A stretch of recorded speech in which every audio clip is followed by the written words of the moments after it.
Um outro modelo que a gente vai estudar também, que é o Elmo, ele também aconteceu no ano passado, ele teve uma brecha que ele também proporcionou de outra forma. Como vocês vão ver lá para frente, quando a gente trabalha com representação de palavras, o que se tinha no NLP clássico, com aquela representação vetorial que a Nádia já adiantou, e até com os próprios word embeddings, é que você tinha uma representação estática para as palavras. Então, naquele exemplo ali, se você pega o word embedding do Glove, que é um modelo pré-treinado de representação estática de palavras, para a palavra play, ele vai ter um vetor lá fixo, e que se você fizer uma pesquisa pelas palavras que têm o mesmo significado dele, ele vai te retornar só palavras que estão ali nesse esquema de jogo, nesse contexto de jogo.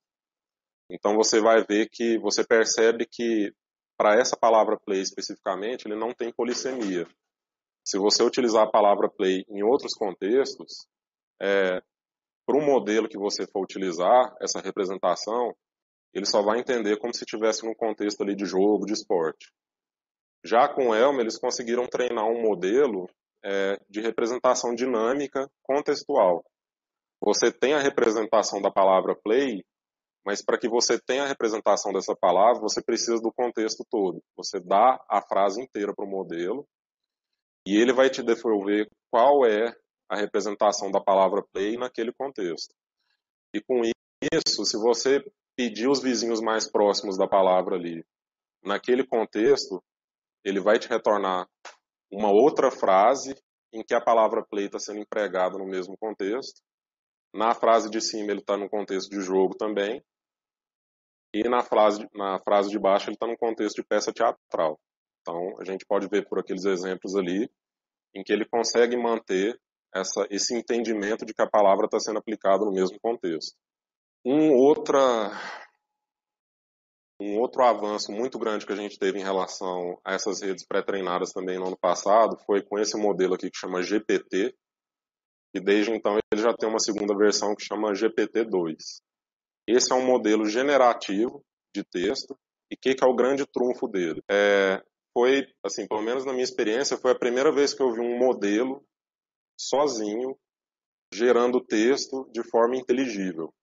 Então, assim, sem interferência humana nenhuma, você dá um parágrafo de exemplo ali para ele e pede para ele gerar um textinho ali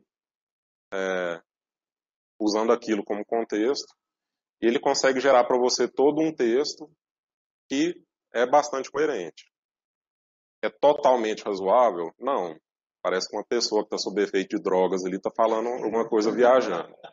Mas é coerente. Então, assim, para a geração de texto, isso é um trunfo significativo. Tanto é que quando eles lançaram a segunda versão deles, o GPT-2, esse GPT ele é de um grupo de pesquisa que chama OpenAI, que é do Elon Musk. Então acho assim que até por um pouco assim de marketing da parte dele, acredito eu, né?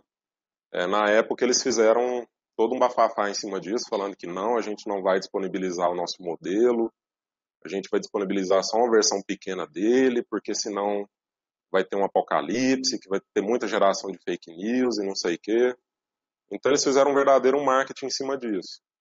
Então, se eu não me engano, acho que semana passada ou na semana retrasada, um grupo de pesquisadores de uma outra instituição, que eu não sei de onde, eles conseguiram replicar o mesmo modelo, na mesma escala, publicaram isso e agora qualquer um consegue tentar fazer o mesmo trabalho nessa linha. Então, assim, cuidado para não promover o apocalipse, tá? O Skynet possivelmente vai vir a partir disso mesmo. Mas, assim, é a outra grande relevância que teve. O GPT e o GPT-2, eles não são referências de representação das palavras para tarefas específicas de NLP, mas para esse trabalho específico de geração de texto, é o que se tem como estado da arte hoje.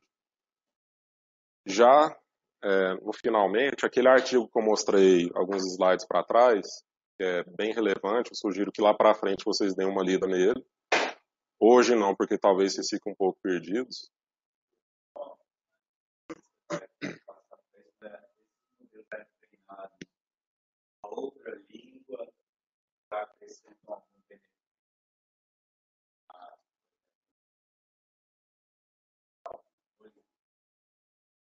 Cara, o Juan, que é o aluno de graduação da Nádia, que ele vai vir aqui mostrar uma experiência que ele está fazendo, ele entrou numa competição de similaridade semântica e a gente trocou uma ideia ali. Ele pegou uma dessas redes pré-treinadas para inglês, aí ele pensou assim, vou pegar o meu corpus em português da competição, vou usar o Google para traduzir automaticamente e utilizar o modelo para ver no que dá. Foi o melhor desempenho que ele teve. A gente tentar fazer o pré-treino dessas redes numa escala menor para português, para utilizar o corpus puro da competição, não teve um desempenho tão bom. Mesmo que a tradução fique meia boca, cheia de erro ali e tal, ainda deu um desempenho melhor até então. E não só ele, mas como eu já vi um outro pessoal daqui de Goiânia que fez a mesma coisa com um modelo de pergunta e resposta.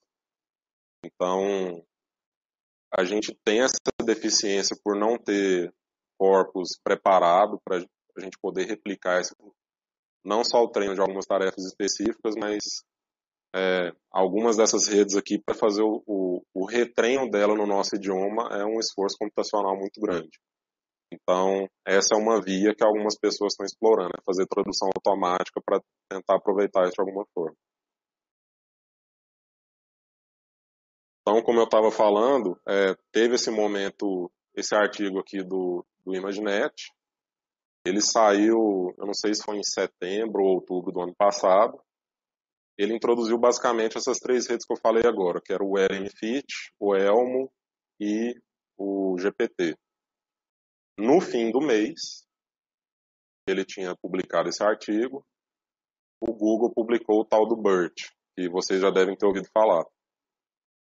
Esse BERT já chegou metendo os dois pés no peito e derrubando todas as tarefas que tinha, todos os benchmarks que tinha por uma escala muito grande. Então, ele, utilizando o pré-treino da Google para aplicar em tarefas específicas de NLP, alguns benchmarks específicos, eles tiveram um ganho de desempenho monstruoso ali, em relação até às próprias arquiteturas que eu mostrei antes. Então, assim, hoje em dia chega a ser tragicômico que, com todo esse avanço que teve no ano passado, quase todo mês agora a gente vê uma rede nova que está superando uma dessas redes que a gente viu agora de alguma forma ou de outra. Então eu falei do BERT, falei do Elmo, falei do LMFIT, falei do GPT, e olha o tamanho da lista que já está hoje. Então até coloquei uma observação ali. Ao final do semestre, eu arrisco dizer que a gente vai ter pelo menos mais umas 4 ali nessa lista, que de alguma forma vão ter superado o desempenho que essas redes têm hoje. Então, assim, isso aí resume o porquê dessa importância da gente estar focando em NLP hoje. Porque as pesquisas estão avançando de forma cada vez mais rápida. Antes que a gente consiga replicar o treino de um modelo desses para português, alguém já foi lá e avançou o estado da arte para a língua inglesa. Então, assim, a gente tem muita dificuldade de acompanhar isso.